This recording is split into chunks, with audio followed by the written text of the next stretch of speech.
Good afternoon. Do you have any doubt? Do you want to ask anything?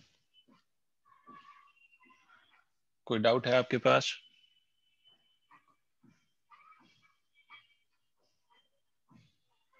नहीं है. चलो. If you don't have any doubt, then let's start our today's class. What was the last thing that we did? Can you tell me? What was the last thing that we did? कौन बता रहा है? क्या किया था हमने last?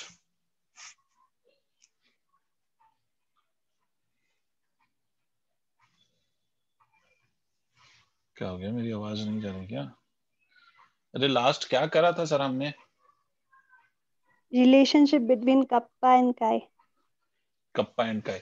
Kappa was dielectric constant and chi was electric susceptibility. So that relation we have already done. So now we are going to discuss about the dielectric placed between the plates of the capacitor. पहला point. दूसरा जो हम discussion करेंगे that is the combination of dielectric slabs, जिसमें series और parallel combination हम assume करते हैं. अच्छा, उसके बाद फिर हम क्वेश्चन सॉल्व करेंगे based on all these formulas. We will be solving few questions.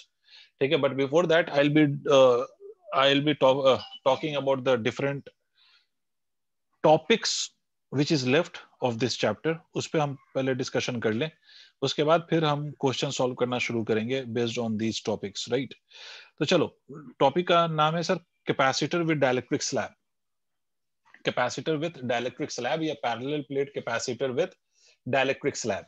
मैंने आपको लास्ट डे ये बोला था कि whenever you have a dielectric slab, अगर आप उस डाइलेक्ट्रिक स्लैब को कहीं पर प्लेस कर दो किसी इलेक्ट्रिक फील्ड में, तो in the region where there is electric field and you place the dielectric slab in that region, so what happens in the region of dielectric, the net electric field decreases. यही आपसे मैंने बोला था कि अगर आप डाइलेक्ट्रिक प्लेस कर दोगे in the region of electric field, तो नेट जो फील्ड है in the region of dielectric वो डिक्रीज हो जाएगी. कंडक्टर होता तो net field in the conductor become zero, but in the case of dielectric net field in the dielectric decreases. ठीक है, अब देखो हम डाइलेक्ट्रिक स्लैब को प्लेस कर रहे हैं between the plates of capacitor. मान लीजिए sir, let this be a plate of capacitor, this is another plate of capacitor. You please remember these are the plates, right? These are not a straight line, these represent plates, है ना? Just to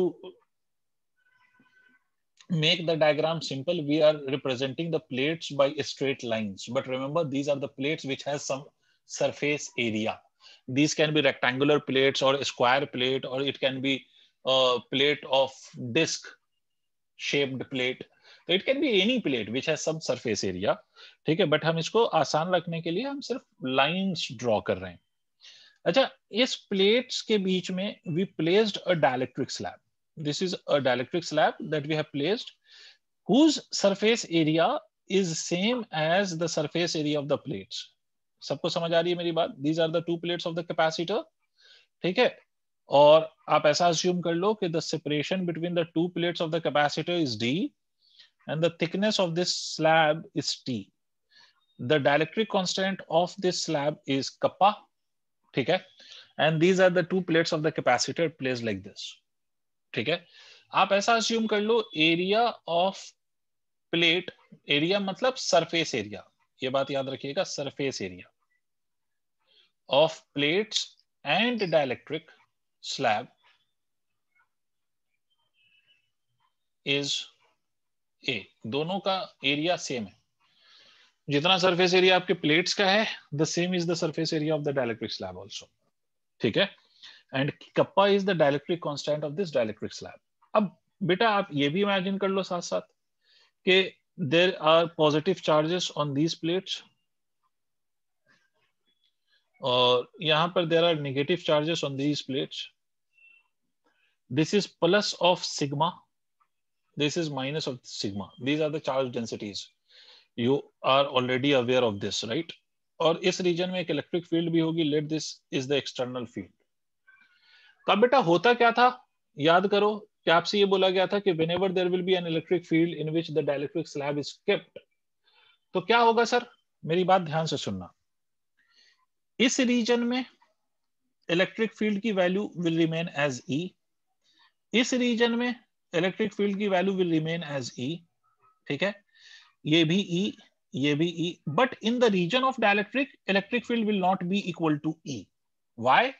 because यहां पर एक charges induce हो जाएंगे on the dielectric slab और यहां पर नेगेटिव चार्जेस इंड्यूस हो जाएंगे, due to which there will be an internal और induced field inside the dielectric which will be opposite to the direction of external field. यहां पर ये माइनस सिग्मा आई, यहां पर आप ये मान लीजिए प्लस सिग्मा आई. तो इस केस में हम ये कह सकते हैं कि नेट फील्ड इसके अंदर क्या होगी, E net will be equal to E minus of EI. Is it correct? Tell me yes or no.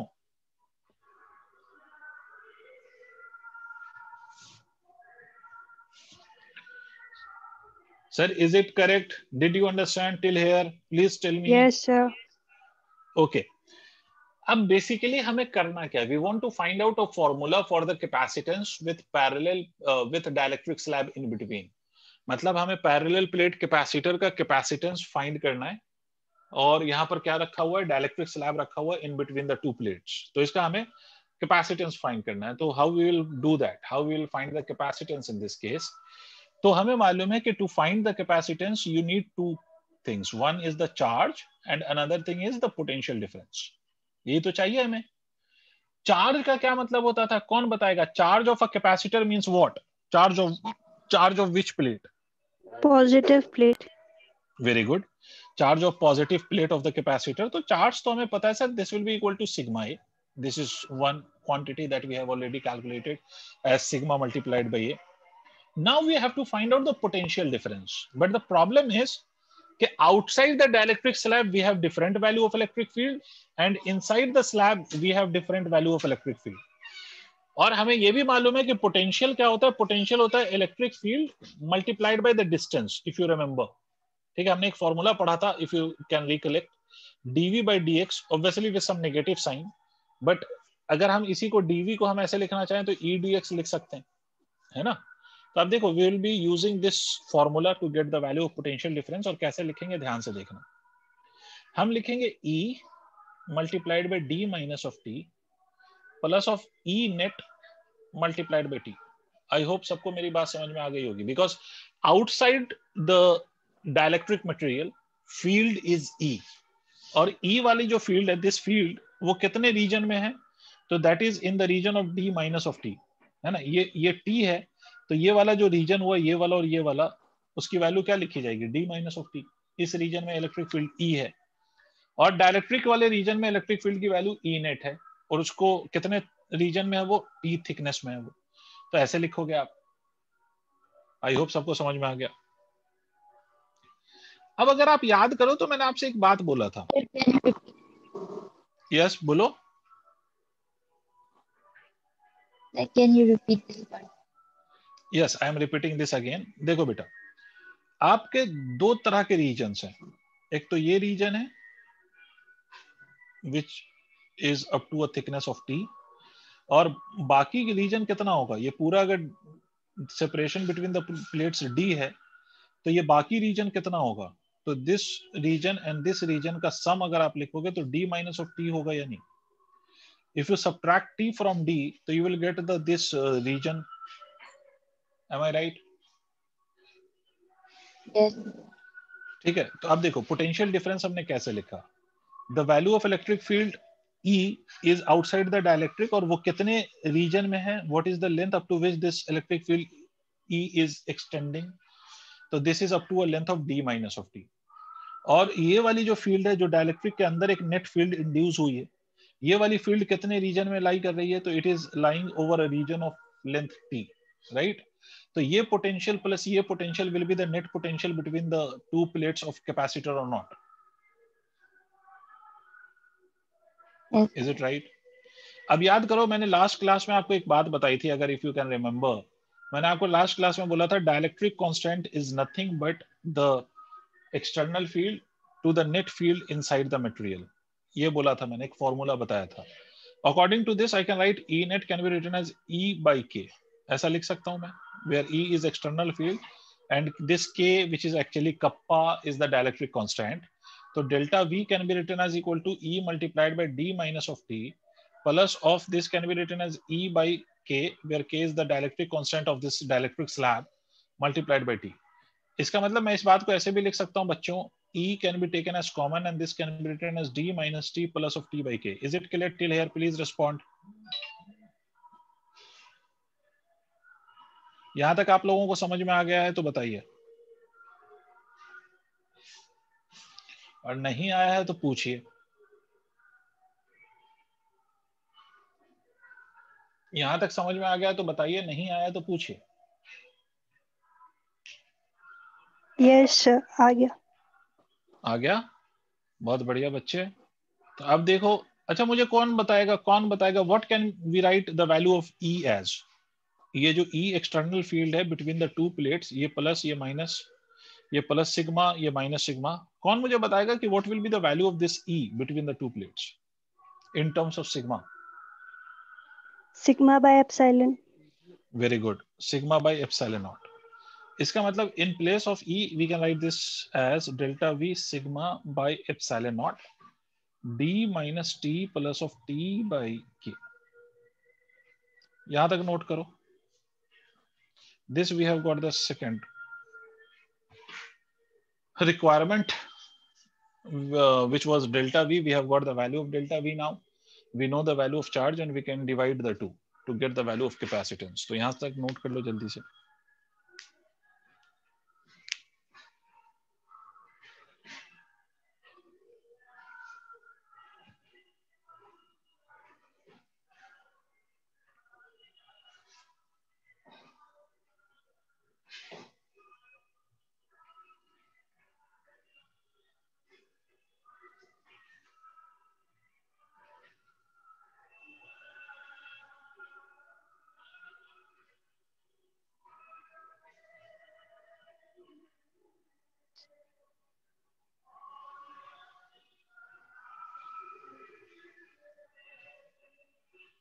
Then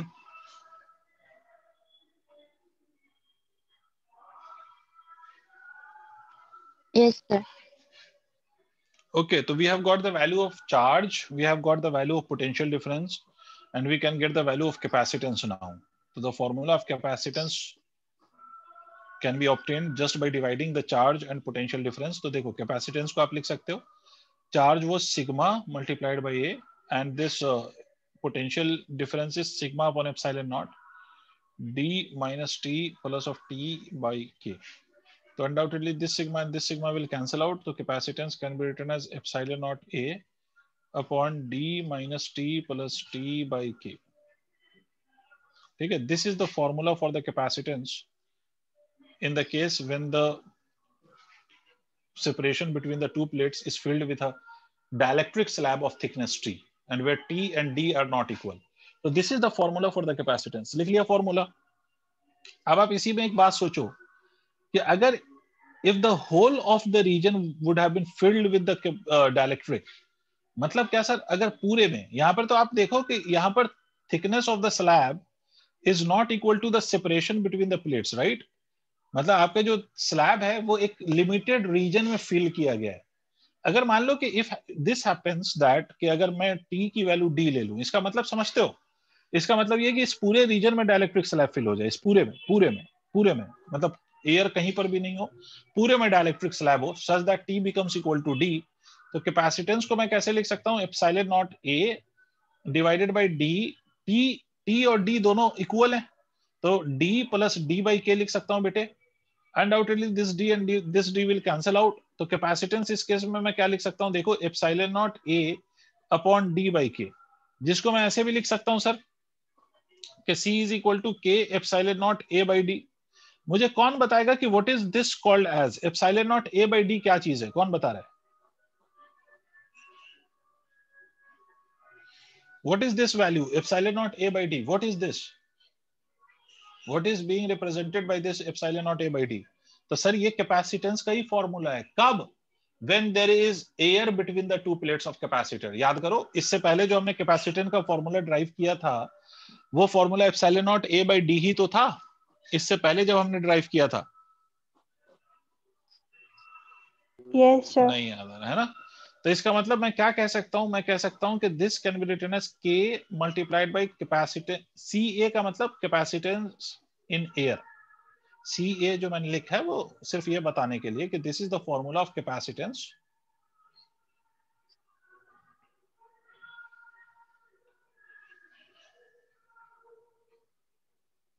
with air between plates.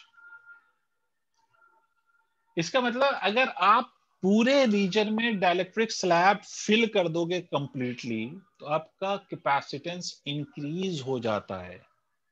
और कितना टाइम्स इंक्रीज हो जाता है? K times. इसका दूसरा मतलब ये भी है बेटा कि whenever you insert the slab और dielectric slab between the plates of capacitor तो कैपेसिटेंस इंक्रीजेस। क्या होता है बेटा बोलो? कैपेसिटेंस क्या करता है? इंक्रीज। तो अब अगर आपसे कोई पूछ ले कि व्हाई डू वी प्लेस और insert slab between the plates of capacitor तो क्या बोलोगे? we insert the plates we insert the dielectric slab between the plates of capacitor to increase the capacitance। नहीं आई बात समझ में? सर डाइलेक्ट्रिक स्लैब क्यों insert कर रहे हैं? क्या बेनिफिट होगा इसका? Capacitance increase obviously capacitance increase होगा, इसीलिए हम डाइलेक्ट्रिक स्लैब इंसर्ट करते हैं। अब इस पे ना मैं एक कॉन्सेप्चुअल क्वेश्चन पूछूंगा अभी आपसे, अगर आपने ये नोट कर लिया तो मुझे बताइए।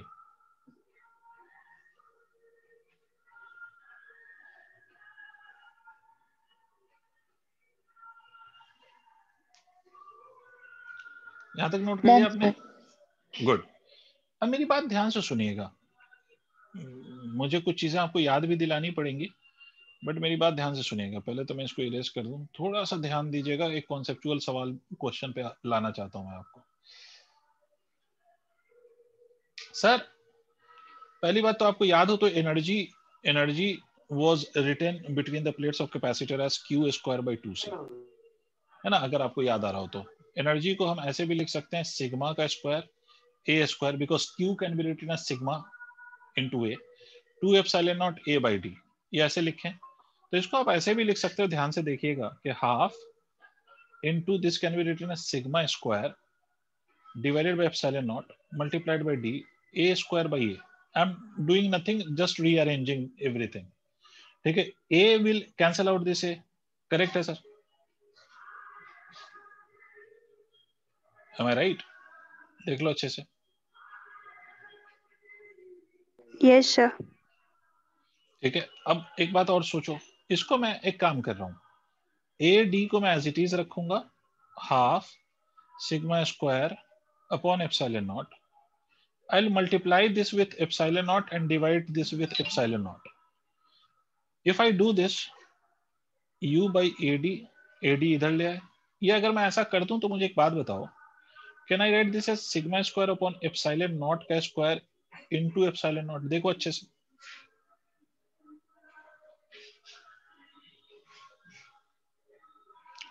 बेटा सबको समझ में आना चाहिए, मैं बार बार इसीलिए पूछता रहता हूं।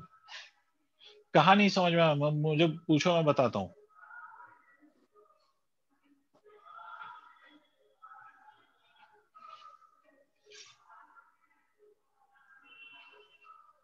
अरे समझ आ गया ये? Yes sir. बोलो ना यार।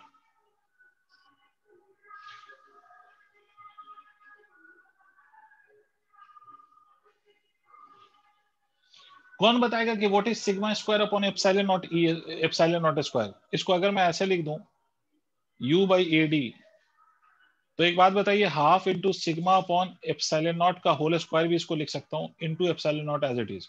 मुझे कौन बताएगा कि what is sigma upon epsilon naught का whole square? What is this? How can we write this sigma? Very good. तो इसको मैं ऐसे भी लिख सकता हूं half into epsilon not into E का स्क्वायर। और ये AD को मैं क्या लिख सकता हूं? तो देखो A is area and D is the distance, मतलब ये एरिया प्लेट का है A और ये इन दोनों के बीच का डिस्टेंस है। तो एरिया को अगर लेंथ से मल्टीप्लाई कर दोगे तो it will become volume. Very good, तो इट विल बिकम वॉल्यूम। तो एनर्जी अपॉन वॉल्यूम को हम लिख सकते हैं एनर्जी डेंसिटी। इसका मतलब मैं आपको समझाऊंगा ये बीच में कहीं पे छूट गया था, तो इसलिए मैंने इसको अभी बताया, क्योंकि मुझे ये अगर नहीं बताता तो मैं आगे का कॉन्सेप्ट आपको नहीं बता सकता, तो इसलिए ये पहले कहीं पर छूट गया था जो मैं बताना भूल गया था। तो पहले मैंने आपको ये बताया कि what is this energy density. मैं फिर से रिपीट करता हूँ, ये क्या चीज है। याद रखो बेटा कि जहां पर भी इलेक्ट्रिक फील्ड होती है वहां पर इलेक्ट्रिक एनर्जी होती है। फिर से रिपीट कर रहा हूं कि इलेक्ट्रिकल एनर्जी वहां पर होती है जहां पर इलेक्ट्रिक फील्ड होती है। या मैं इस बात को ऐसे भी कह सकता हूं कि इलेक्ट्रिकल एनर्जी स्टोर करने के लिए इलेक्ट्रिक फील्ड होना चाहिए। Electric field is whenever we can store electrical potential energy in the region of electric field only. मतलब if you have electric field you can store electrical potential energy. If you don't have electric field you cannot store electrostatic potential energy. So wherever there is field there will be electric energy. आप लोग ये note कर लो। तो मैं एक point पे आता हूं।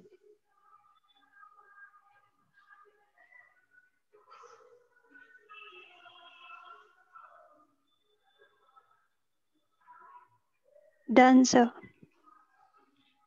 सारे बच्चे चलो, जहां पर भी इलेक्ट्रिक फील्ड होगी वहां पर इलेक्ट्रिकल एनर्जी होगी। ये तो मैंने एक पॉइंट आपको बता दिया और आपको ये याद रखना है। और वो इलेक्ट्रिकल एनर्जी डेंसिटी की वैल्यू क्या होगी, तो half into epsilon not into electric field का square. This will be the value of electrical potential energy density, या पोटेंशियल एनर्जी डेंसिटी की ये वैल्यू होगी। अब सुनिए मेरी बात जो मैं आपको अब बता रहा हूं। मैं अब नाम लूंगा क्योंकि मुझे लगता है बस एक ही बच्चा बोलता है, बाकी कोई नहीं बोलता, तो इसलिए मैं नाम लूंगा और जिससे पूछूं वही मुझे बताएगा। Nilza Angmo, can you tell Yes me sir. what is, yes, can you tell me beta what is the value of dielectric constant for a conductor? 1 नहीं infinity sir. इन्फिनिटी है ना, इन्फिनिटी। अब आप याद करो कि मैंने, अगर मैं इसमें इसमें डाइलेक्ट्रिक मटेरियल अभी प्लेस किया है ना, अगर मान लो कि मैं Yes. कंडक्टर प्लेस कर दूं, कंडक्टर मतलब एक कैपेसिटर लूं, देखो एक कैपेसिटर हम लें और इस पूरे कैपेसिटर में हम कंडक्टर फिल कर दें। क्या फिल कर दिया बच्चे, कंडक्टर। Conductor. तो अगर मैंने कंडक्टर फिल कर दिया पूरे में मतलब T is equal to D है, तो अभी हमने पढ़ा था कि कैपेसिटेंस हम इस केस में लिख सकते हैं K मल्टीप्लाइड बाई सी ए, और कंडक्टर के लिए K की वैल्यू इनफाइनाइट है, तो इनफाइनाइट Yes. मल्टीप्लाइड बाई सी ए, तो इसका मतलब कैपेसिटेंस इनफाइनाइट हो जाएगी, Yes sir. है ना। Yes. अगर हम कंडक्टर प्लेस कर दें तो कैपेसिटेंस इनफाइनाइट हो गया, ठीक है। और डाइलेक्ट्रिक स्लैब हम प्लेस करते हैं तो capacitance K times of C ए होता है, और डिफरेंट डाइलेक्ट्रिक के लिए K की वैल्यू अलग अलग होती है, but it is very very less than that of infinity. For example, अगर मान लो किसी डाइलेक्ट्रिक के लिए K की वैल्यू 1 है या 2 है मान लो, तो C can be written as twice of C A. Yes. तो मुझे एक बात बताओ, डाइलेक्ट्रिक प्लेस करते हम इसलिए हैं कि कैपेसिटेंस इंक्रीज हो। आप कोई और बच्चा बताएगा, मैं नाम लूंगा। स्टैंजिन, मैंने किससे भी पूछा था, स्टैंजिन से पूछा था, निल्जा से पूछा था। Stanzin, Stanzin yes sir. बेटा मुझे एक बात बताइए, Yes, sir. डाइलेक्ट्रिक स्लैब क्यों प्लेस किया था आपने? What does it do? Why we place dielectric slab between the plates of capacitor? Capacitor में हम डाइलेक्ट्रिक स्लैब क्यों इंसर्ट करते हैं बेटा? Capacitance. इंक्रीज करने के लिए, कैपेसिटेंस इंक्रीज करने के लिए, ठीक है। क्या करने के लिए, बोलो बोलो बेटा? कैपेसिटेंस इंक्रीज करने के लिए, ठीक है। अच्छा, D Angmo unmute your mic. D Angmo, Yes, sir. मुझे ये बताओ Yes, कि sir. अगर मैंने डाइलेक्ट्रिक स्लैब रखा हुज डाइलेक्ट्रिक कांस्टेंट इज 2, तो कैपेसिटेंस बिकेम ट्वाइस, और कंडक्टर रख दूं तो कैपेसिटेंस बिकम्स इनफाइनाइट। तो सर मुझे कैपेसिटेंस इंक्रीज करना था, तो अगर कंडक्टर रख दूं तो सीधा सीधा कैपेसिटेंस इनफाइनाइट हो जाएगा। क्लियर है? तो किस केस में कैपेसिटेंस ज्यादा इंक्रीज हुआ है, कंडक्टर के केस में या डाइलेक्ट्रिक स्लैब के केस में? कौन सा ज्यादा है? ऑफ कोर्स कंडक्टर के केस में। तो सर, वेरी गुड। तो sir, whenever we place the conductor, capacitance becomes infinite. तो सर आप कंडक्टर ही क्यों नहीं प्लेस कर रहे हो? Why are you inserting dielectric slab? आपने बोला सर कि आप डाइलेक्ट्रिक स्लैब इंसर्ट करते हो क्योंकि आपको कैपेसिटेंस इंक्रीज करना है। तो अगर आपको कैपेसिटेंस इंक्रीज करना है तो कंडक्टर प्लेस कर दो ना। कंडक्टर में तो इनफाइनाइट तक आप कैपेसिटेंस इंक्रीज कर सकते हो। बट ऐसा हम करते नहीं है। ऑल्दो कंडक्टर अगर मैं इंसर्ट कर दूं तो कैपेसिटेंस इनफाइनाइट हो जाएगा, but still we don't insert conductor, we insert dielectric slabs but not the conducting slabs. कोई मुझे बता सकता है क्यों? Why don't we insert why don't we insert conducting slab? जबकि कंडक्टिंग स्लैब रखने से कैपेसिटेंस ज्यादा इंक्रीज हो जाएगा।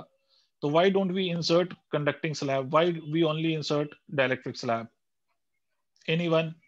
Any idea? सोचो, मैं बताऊंगा। अगर आप सोच लोगे तो और मुझे अच्छा लगेगा।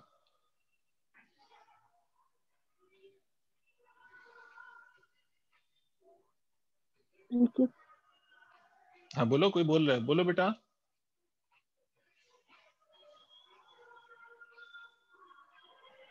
ब्रेक हो जाएगा। नहीं बेटा, ब्रेक नहीं होगा। अच्छा मुझे अब एक बात बताओ, कैपेसिटर क्या करता है? चार्ज स्टोर करता है या एनर्जी स्टोर करता है? What does a capacitor do? Energy store करता है। अच्छा, एनर्जी जहां वहीं पर स्टोर होगी जहां पर इलेक्ट्रिक फील्ड होगा। अभी बताया था ना कि Yes, energy sir. Density is equal to half epsilon not E square. मतलब if you want to store energy you need to have the electric field in that region. Without electric field you cannot store energy. Very good, बहुत बढ़िया sir, ये तो बहुत अच्छी बात बताई आपने। अब मुझे बताओ कि कंडक्टर के अंदर इलेक्ट्रिक फील्ड की वैल्यू क्या होती है? 0. Very good. तो कंडक्टर अगर होगा तो इलेक्ट्रिक फील्ड जीरो होगी, और इलेक्ट्रिक फील्ड जीरो होगी तो एनर्जी कितना होगा? Zero, right? तो Yes, sir. कैपेसिटर है ना, कैपेसिटर हमने क्यों बनाया बेटा? एनर्जी स्टोर करने के लिए। मगर के कंडक्टर के अंदर तो एनर्जी स्टोर ही नहीं होगा because electric field is zero. तो ऑल्दो कैपेसिटेंस का फॉर्मूला मुझे दिखता है कि अगर मैं कंडक्टर रख दूंगा तो कैपेसिटेंस बहुत इंक्रीज हो जाएगा, बट उसका कोई बेनिफिट नहीं होगा। क्या मेरी बात समझ में आ रही है? उसका कोई बेनिफिट नहीं होगा, क्योंकि हमें क्या चाहिए? हमें एनर्जी स्टोर करना है, और एनर्जी स्टोर तभी होगा जब इलेक्ट्रिक फील्ड होगा। और कंडक्टर के अंदर इलेक्ट्रिक फील्ड जीरो होती है, तो कंडक्टर की कैपेसिटेंस में चाहे जितनी बढ़ा दूं बट उसके में एनर्जी स्टोर नहीं होगी, तो अपना पर्पस सॉल्व नहीं होगा। क्लियर हो गई बात? तो ये पॉइंट लिख लो, मैं जो लिखवा रहा हूं लिख लो। Conducting slab is not inserted between the plates of capacitor. Conducting slab is not placed. Conducting slab is not placed between the plates of capacitor. Conducting slab is not placed between the plates of capacitor because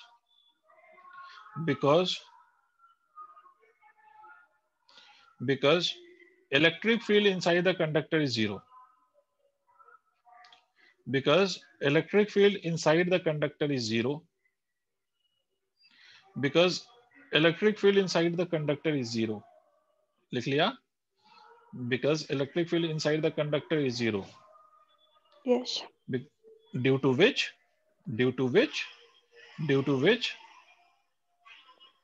energy cannot be stored in the conductor. Due to which energy cannot be stored in the conductor. Due to which energy cannot be stored in the conductor. Due to which energy cannot be stored in the conductor. लिख लिया सबने? Yes, sir. Very good. चलो अब आगे बात करते हैं। तो ये तो हो गया हमारा कि we discussed about the energy, we discussed about the capacitance, और ये भी हमने बता दिया आपको कि why don't we use conducting slab. Although capacitance उससे बहुत ज्यादा हम इंक्रीज कर सकते हैं, still we don't use that. The reason is कि उसमें एनर्जी स्टोर नहीं होगी तो हमारा काम नहीं बनेगा, तो कोई बेनिफिट उसका नहीं। चलिए सर, अब इसके साथ साथ अब दूसरी बात सुनिए कि कैपेसिटेंस तो चेंज होता है with the insertion of the slab, dielectric slab. Obviously कौन सा स्लैब? तो डाइलेक्ट्रिक स्लैब, क्योंकि हम कंडक्टिंग स्लैब तो यूज ही नहीं करेंगे, है ना। तो क्या, तो डाइलेक्ट्रिक स्लैब इंसर्ट करने से कैपेसिटेंस तो इंक्रीज होता है, बट कैपेसिटेंस के साथ साथ बहुत सारी चीजें हैं जो चेंज होती है, बहुत सारे पैरामीटर्स को भी वो इफेक्ट करता है। ठीक है, बहुत सारे पैरामीटर्स है जो चेंज होते हैं। ठीक है, अब उस पैरामीटर्स को क्या क्या चेंजेस आते हैं, किस किस चीज में क्या क्या चेंज आता है, वो आपको याद रखना पड़ेगा। वो मैं 1 बाय 1 लिखूंगा, वो आपको याद रखना है। बट उसमें याद रखने से पहले आप एक बात समझिए कि जब हम डाइलेक्ट्रिक स्लैब को इंसर्ट करते हैं तो दो केसेस हैं। Either you can keep your battery connected to the capacitor while inserting the dielectric slab, or you can disconnect the battery while inserting the dielectric slab. दो चीजें हैं, बात समझिएगा। पहला केस कि हम डाइलेक्ट्रिक स्लैब को इंसर्ट कर रहे हैं, बेटा ये कैपेसिटर है, इसके अंदर हम डाइलेक्ट्रिक स्लैब इंसर्ट कर रहे हैं, and we have kept battery disconnected. Battery is disconnected, battery is disconnected, हमने कोई बैटरी नहीं कनेक्ट कर रखा, battery is disconnected and we are inserting the dielectric slab between the plates of capacitor. Clear हो गई बात?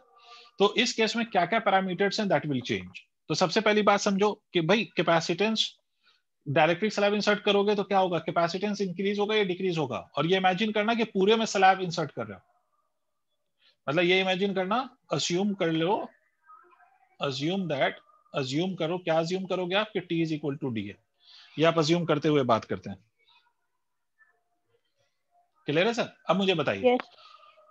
बैटरी डिस्कनेक्टेड है, dielectric slab insert कर रहे हैं, कैपेसिटेंस इंक्रीज होगा या कांस्टेंट रहेगा या डिक्रीज होगा? What will happen to the capacitance? Increase. Increase ना बेटा, यही तो पढ़ ही रहे हैं हम। पहला पॉइंट, कैपेसिटेंस तो इंक्रीज होगा, मतलब अगर इनिशियल कैपेसिटेंस वो C, तो final capacitance will be equal to K times of C, where K is what, K is the dielectric constant. हाँ, प्रोवाइडेड कि T is equal to D हो, तब डायरेक्टली KC लिखेंगे आप, वरना तो आपको फॉर्मूला यूज करना पड़ेगा epsilon naught A divided by D minus T plus T by K। ठीक है, Yes. दूसरा point, what will happen to the charge and what will happen to the voltage and what will happen to the electric field and all these things। तो सबसे पहली बात, दूसरा point कि charge के साथ क्या होगा,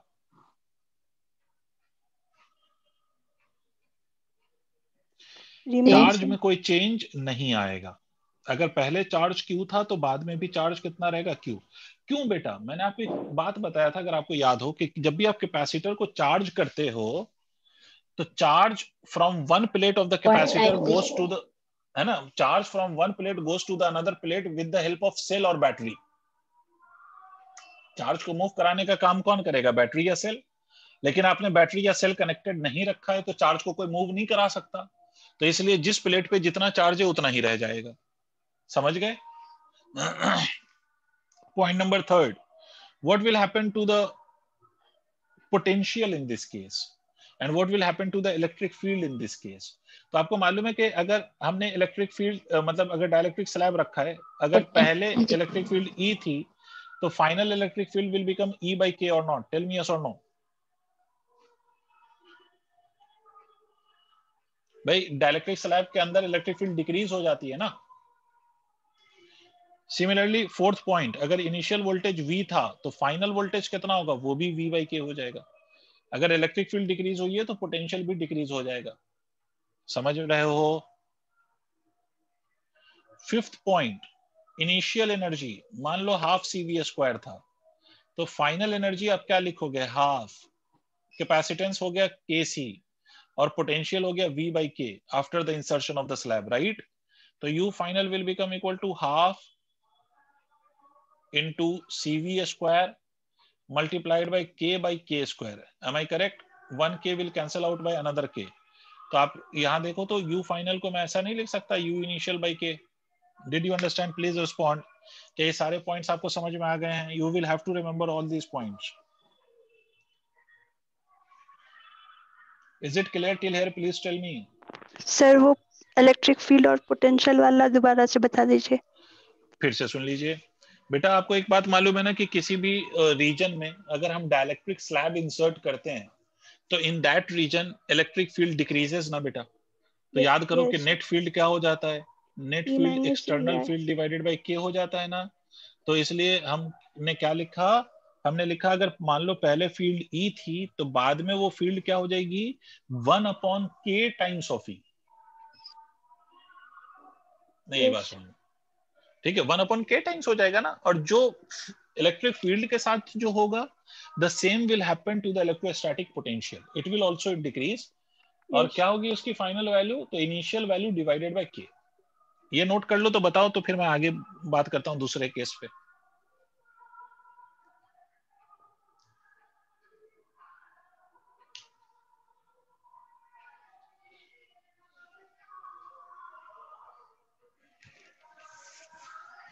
और एक बात मैं साथ साथ ये भी बता दूं आपको कि यहाँ पर पोटेंशियल या इलेक्ट्रिक फील्ड इसलिए भी डिक्रीज हो रही है because there is no cell connected to this capacitor. देखो, सेल या बैटरी क्या करता है पता है? एक तो वो चार्ज ट्रांसफर करता है, वो ठीक है, वो एक अलग। बट सेल या बैटरी का दूसरा काम यह है कि it maintains the potential difference. वो अभी समझा दूंगा, पहले ये नोट कर लिया तो बताइए। ये ऐसा कर लिया। कर लिया? अब सुनिए दूसरा केस मैं आपको समझाऊं कि अब दूसरा केस क्या होगा। Battery is kept connected, battery is kept connected while inserting the dielectric slab, of course connected. और टी की वैल्यू किसके बराबर है? डी के बराबर। ये अज्यूम कर लेते हैं आसानी के लिए, है ना। ये बराबर नहीं भी हो सकता है, बट अभी हम अजम्पशन लेके चल रहे हैं, ठीक है। अब मेरी बात ध्यान से सुनिए। अब मैं अगर बैटरी कनेक्टेड रखूं इसके साथ, तो एक बात याद रखो बेटे कि बैटरी या सेल का ना एक काम है, और वो काम ये है कि वो चार्ज तो ट्रांसफर करता ही करता है, साथ साथ it maintains the potential difference. कैसे? मैं बताता हूं। इरेज हो जा भाई। सर मान लो मैं आपसे कहूं कि ये कैपेसिटर है और इसके अक्रॉस मैंने 10 वोल्ट का सेल लगा दिया, तो मुझे ये बताओ कि इस कैपेसिटर का वोल्टेज कितना कहोगे आप? What will be the voltage of capacitor if we have connected 10 volt. 10 volt, right. और मैं किसी भी टाइम के बाद अगर आपसे पूछ लूं कि what is the voltage across the capacitor, तो आप यही तो कहोगे कि इट इज 10 वोल्ट, है ना। तो इसका मतलब ये यस। सेल क्या कर रहा है? This cell is this cell maintains this voltage of 10 volt across this capacitor, ठीक है। तो सेल या बैटरी का एक और काम यह है कि वो वोल्टेज को मेंटेन रखता है, it maintains the voltage across the capacitor. अब चलो बात करते हैं पहला पॉइंट। सर यहाँ पर भी कैपेसिटेंस इंक्रीज होगी, चाहे आप बैटरी हटाइए या लगाए रखिए, आपका जो कैपेसिटेंस है वो हमेशा इंक्रीज होगा if the dielectric slab is inserted. और कितना टाइम्स इंक्रीज होगा? k टाइम्स, ठीक है। ये तो एकदम फैक्ट है, इसमें कोई चेंज नहीं आना। चाहे आप बैटरी कनेक्टेड रखो मत रखो, ये आपकी मर्जी है। बैटरी आप कनेक्टेड रखो या मत रखो, आपका जो कैपेसिटेंस है वो तो इंक्रीज होगा। हाँ, बाकी पैरामीटर्स का इफेक्ट अलग होगा, बट कैपेसिटेंस तो इंक्रीज होगा, इसमें कोई दो राय नहीं है, इसमें कोई शक वाली बात नहीं है। अब जब आप बैटरी कनेक्टेड रखते हो तो what happens to the charge? अगर इनिशियल चार्ज की वैल्यू Q है, तो फाइनल चार्ज जो होगा sir, final charge that becomes equal to k times of Q, ठीक है। इस केस में charges gets transferred from one plate to another due to the battery और with the help of the battery और the cell. और अगर initial charge Q है तो final charge will become k times of Q। Third point, आपने क्या लगा रखा है? सेल। तो सेल अगर लगा रखा है तो वोल्टेज मतलब पोटेंशियल या वोल्टेज जो भी कह लो, वो मेंटेन रहेगा या चेंज होगा? बेटा अभी क्या समझाया मैंने? मेंटेन रहेगा। ऑफ कोर्स मेंटेन रहेगा, तो फाइनल वोल्टेज वी ही रहेगा बेटे, ठीक है। और बिकॉज फाइनल वोल्टेज में कोई चेंज नहीं है, इनिशियल वोल्टेज के बराबर है, तो इलेक्ट्रिक फील्ड में भी इस केस में चेंज नहीं आएगा। इसका मतलब समझ रहे हो? इसका मतलब है कि electric field dielectric slab insert करने पर इलेक्ट्रिक फील्ड चेंज हो ही जाए, इट इज नॉट नेसेसरी। समझ रहे हो? तो इसका मतलब सर इससे पहले तो आप यही बता रहे थे कि इलेक्ट्रिक फील्ड चेंज हो रही है। वो कब? जब battery is not kept connected, तो there will be the change in electric field due to the insertion of dielectric slab. But if the battery is kept connected, then there will be no change of electric field on the insertion of dielectric slab। हाँ, लेकिन क्या change हो जाएगा? Charge change हो जाएगा, charge k times increase हो जाएगा। देखो तब भी आपका कैपेसिटेंस अगर देखोगे ना, कैपेसिटेंस क्या होता है? Charge divided by potential. तो पहले चार्ज अगर Q था तो पोटेंशियल V था, ये कैपेसिटेंस था हमारा। अब कैपेसिटेंस कितना हो गया? तो k times of Q divided by V।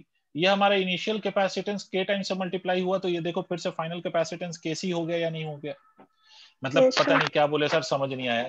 मतलब ये है कि देखो capacitance of the parallel plate capacitor will increase always. Either you insert the slab keeping the battery connected or you insert the slab by disconnecting the battery. Capacitance तो increase होगा, but उसके increase होने का जो cause है वो अलग अलग होगा. अगर आपने बैटरी को डिस्कनेक्टेड रखा है तो capacitance increases due to the decrease in potential, और बैटरी को अगर आपने कनेक्टेड रखा है तो capacitance increases due to the increase in the charge and not the change in potential. Is it clear? Fifth point, initial energy half into C into V squared. What is the final energy? Half into Kc into V squared. इसका मतलब final energy can be written as k times of half CV square. इसका मतलब है कि final energy can be written as equal to k times of initial energy. Note करो, मतलब इस case में energy of the capacitor will increase कितना times? k times.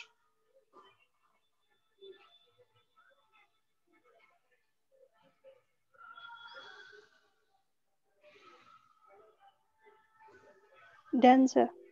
Very good. तो अब last discussion of this chapter पे चलते हैं, उसके बाद फिर हम मोस्ट प्रोबेबली नेक्स्ट क्लास में will solve few question based on this, and then after will start a new chapter which would be current electricity. That will do in the next class, but before that we will be discussing the last topic of this chapter, which is combination of dielectric slab. देखो बेटा, अभी तक जितने भी मैंने चीजें आपको कराई हैं उसमें we were only assuming one slab. We assumed only a single dielectric slab, right? We assumed only a single dielectric slab. अगर मान लो if we insert the more than one dielectric slab between the same two plates of capacitor, मतलब वही दो plate of capacitor के बीच में अगर मैं एक से ज्यादा स्लैब इंसर्ट करूं, ठीक है, we insert more than one slab, तो उस केस में how we will find the value of capacitance. तो देखो बेटे, मेरी बात बहुत ध्यान से सुनना. तो इसमें लिख सकते हैं आप combination of dielectric slab. Topic डाल सकते हैं आप combination of dielectric slab. Topic डाल लो कॉम्बिनेशन ऑफ डाइलेक्ट्रिक स्लैब. अब देखो, डाइलेक्ट्रिक स्लैब को इंसर्ट करने के ना देयर आर टू वेज. देखो मान लो पहला मेथड समझते हैं. मान लो these are the two dielectrics, these are the two plates of capacitor. मान लो कि these are the two plates of capacitor, ठीक है. एक ये स्लैब ले ले, ये एक स्लैब है, ऐसा इंसर्ट कर दिया हमने. फिर the second slab we have inserted like this K2, है ना. इसी तरह से हमने स्लैब्स और इंसर्ट कर दिए K3, K4, Kn up to Kn, ठीक है. बोलो ना, ऐसे हमने स्लैब इंसर्ट कर दिए between the plates of capacitor. ये दो प्लेट है, ये प्लेट 1 है and this is plate 2, right. इसके बीच में there are n number of slabs, और इन दोनों प्लेट के बीच का separation is D. The area, the thickness of the slab is T1, T2, T3 and so on.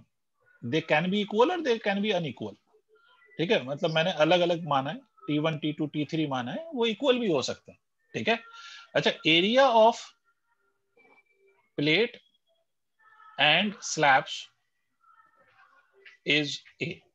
Area same है sir, area of the plates और स्लैब की वैल्यू कितनी है, तो it is still equal to capital A, ठीक है. तो इस केस में how will you write the capacitance? तो इसको दो तरीके से आप लिख सकते हो, ठीक है सर. पहला way of writing is capacitance will be written as E0 A divided by D. तो D है, D is the separation between the plates, वो तो अभी भी D है. आगे इसमें फॉर्मूला होता था minus of T plus of T by K. तो बेटा यहाँ पर एक T है या बहुत सारे T हैं? बहुत सारे. तो इसको हम लिखेंगे T1 plus T2 and so on up to कहां तक Tn, प्लस उसके बाद आता था T बाई K. तो यहाँ पर बहुत सारे हैं, तो T1 by K1 plus of T2 by K2, ठीक है, अप टू कहां तक, up to Tn by Kn. ये ऐसा लिखेंगे आप. मुझे कौन बताएगा कि what will be the value of T1 plus T2 plus T3 up to Tn? What can we write this sum of thickness as? D. Of course we can write it as D. So this and this get cancelled out. So capacitance is nothing but epsilon naught A upon T1 by K1 plus of T2 by K2 plus of T3 by K3 and so on. As many slab you are having, you can add these reciprocals to get the final result of the capacitance. ये एक तरीका है लिखने का, ठीक है, ये एक तरीका है ना. This is one way of writing the capacitance. दूसरा तरीका मैं आपको बताता हूं इसमें. दूसरा तरीका ये ऑब्जर्व किया गया है, ये ड्राइव किया गया है रिजल्ट, बट आपको उस रिजल्ट से कोई लेना देना नहीं है, आप तो सिंपली मेथड याद रखो कि you can treat mathematically, you can treat each part of the slab as one capacitor. क्या कर लो, कैसे ट्रीट करो सबको, एज वन कैपेसिटर मैथमेटिकली। ठीक है, मेरी बात सुनो, इसको एक कैपेसिटर की तरह ट्रीट करो जिसमें डाइलेक्ट्रिक स्लैब कितना भरा हुआ है, K1, ये एक कैपेसिटर। उसके बाद ये जो नीचे वाला है उसको again you treat it as a next capacitor जिसमें डाइलेक्ट्रिक कांस्टेंट की वैल्यू क्या है, K2। इसी तरह से और भी अस्यूम करते रहो, लास्ट पे आओ ये आपका Kn। अब मुझे एक बात बताओ, ये कॉम्बिनेशन आपको कैसा दिख रहा है? अगर मैंने कैपेसिटर उसको ऐसे लगा दिया तो सीरीज में दिख रहा है। मतलब दूसरा way of solving this problem is कि आप हर स्लैब वाले पोर्शन को एक एक कैपेसिटर की तरह ट्रीट करो which is connected in series. तो सीरीज में हम कैसे लिखते हैं? हम लिखते हैं 1/C1 + 1/C2। याद आ रहा है भाई? सबको याद आ रहा है? Please tell me. जी सर। ठीक है, तो 1/C इक्विवेलेंट को हम ऐसे लिख सकते हैं कि 1/C1 को हम क्या लिखेंगे? तो हम लिखेंगे K times of epsilon naught A/D। D का मतलब होगा इसका thickness which is equal to T1। ठीक है, अगर इसको दूसरा कैपेसिटर माना है तो इसका थिकनेस T2 लिखा जाएगा D की जगह, है ना, ये K1 होगा। ठीक है, तो ये 1/K2 epsilon naught A divided by T2 and so on. इस तरह से आप लिखते जाओ तो you will get the value in terms of the equivalent capacitance. Is it clear? Tell me yes और नो। Yes sir. अच्छा, मुझे एक बात बताओ, how many capacitors are there?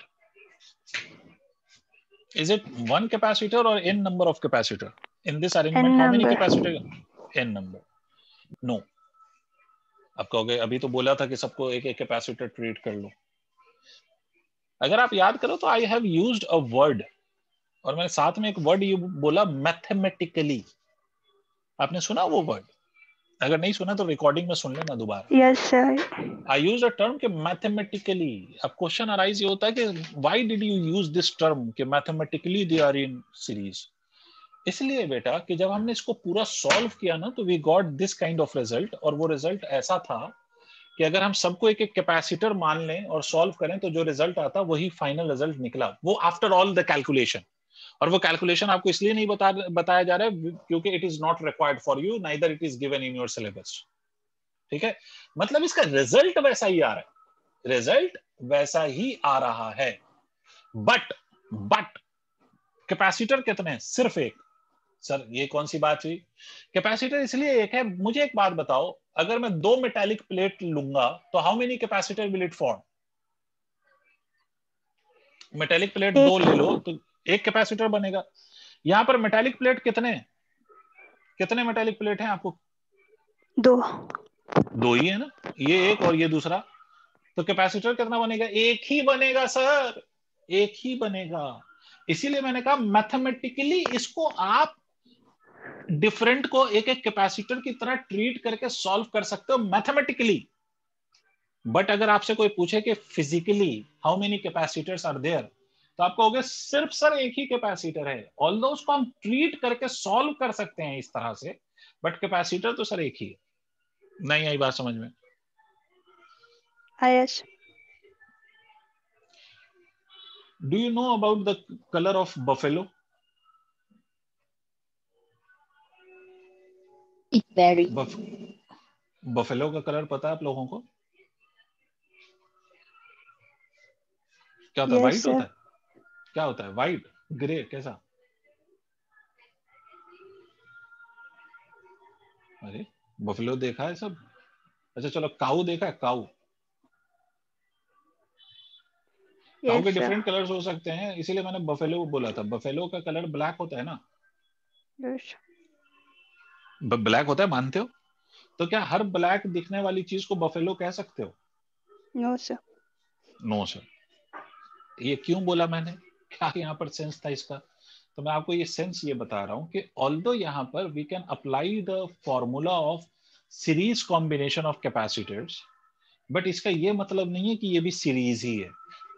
ठीक है, हाँ, इसलिए अप्लाई कर सकते हैं क्योंकि हम मैथमेटिकली सॉल्व करने पर हमें यही फॉर्मूला दिखता है, तो इसलिए हमने कहा कि ऐसा कर सकते हैं। but it doesn't mean कि it is a series combination because there is only one capacitor and एक ही capacitor क्यों है? Because we are having only two metallic plate out of which one is positive, another one is negative. तो हमेशा याद रखो between the two metallic plates आप कह सकते हो कि अगर उसको हम अलग अलग नहीं कर सकते तो आप कह सकते हो कि एक ही कैपेसिटर फॉर्म होगा। ठीक है, अच्छा ये नोट कर लिया, आगे बढ़े।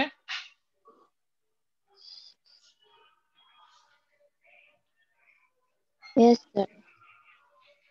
और ये सब कुछ याद रखिएगा, नेक्स्ट क्लास जो हमारी कल की क्लास होगी उसमें हम इस पे क्वेश्चंस ही करेंगे, तो इसलिए ये सारी चीजें जो भी मैं आज पढ़ा रहा हूँ वो सब याद रहे।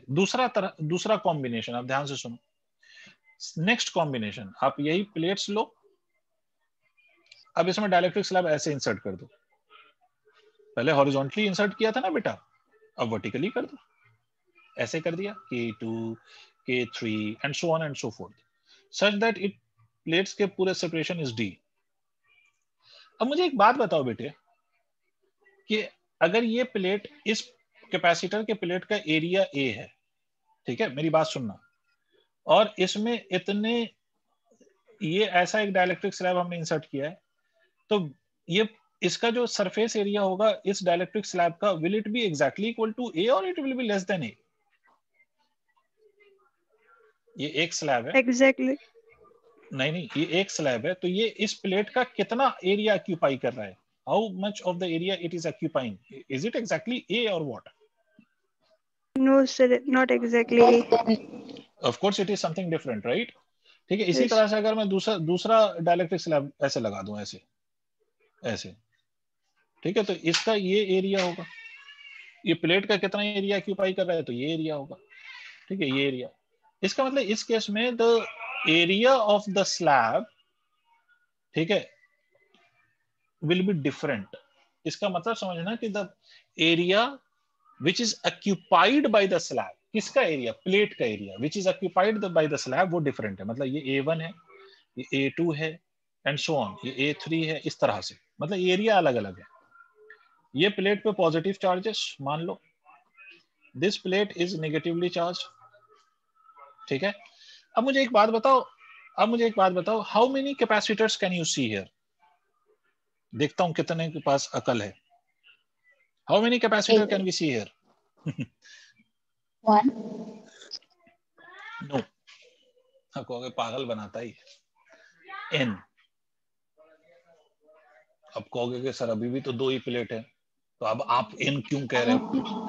ये इससे समझ में आ गया। अब इमेजिन करो कि can you cut this out? If you cut this portion out, तो ये प्लेट का ये पोर्शन लेके ये अलग हो जाएगा या नहीं होगा? तो क्या ये एक कैपेसिटर हो सकता है या नहीं आई बात समझ? बट लास्ट वाला अरेंजमेंट देखो, लास्ट वाला अरेंजमेंट, आप कहोगे सर मैं ऐसा ही काम यहाँ पे भी करूं, यहां से कट कर दूं, तो if will cut this part, it will be carrying one plate, there will be no other plate, there will be no other metallic plate, right? Yes sir. ठीक है, इसका मतलब आप समझ में आया क्या डिफरेंस हुआ? कि अगर मैं यहाँ पर कट कर दूं ना, तो इसको अलग कर दूं, तो इसके अलग करने से ये अपने आप को एक कैपेसिटर की तरह ट्रीट कर सकता है। ये अपने आप में एक कैपेसिटर है, because it is placed between the to metallic plates. ये अपने आप में एक कैपेसिटर है, ये अपने आप में एक कैपेसिटर, ये अपने आप में एक कैपेसिटर है, तो all of these are capacitors individually. तो लास्ट वाले केस में there was only one capacitor, यहाँ वाले केस में there is n capacitor, physically भी और मैथमेटिकली भी। क्लियर हो गई बात? और अगर ये सारे n कैपेसिटर सारे अपने आप में कैपेसिटर है, तो सबका पॉजिटिव ऊपर है और सबका निगेटिव नीचे है, तो how these capacitors are connected? तो मुझे बताएगा? अगर मान लो कि मैं ये कैपेसिटर ले लूं प्लस माइनस, फिर दूसरा कैपेसिटर लूं प्लस माइनस, फिर तीसरा कैपेसिटर लूं प्लस माइनस, और एक तीनों कैपेसिटर का ऊपर वाला एक साथ कनेक्ट कर दूं और नीचे वाला एक साथ कनेक्ट कर दूं, तो ये कॉम्बिनेशन कैसा कॉम्बिनेशन होगा? विल इट बी सीरीज और पैरेलल? पैरेलल। ठीक है, सबको समझ में आई बात? तो इसका मतलब यहाँ पर C इक्विवेलेंट को हम क्या लिखेंगे? C1 plus of C2 plus of C3, and each of these part is itself a capacitor.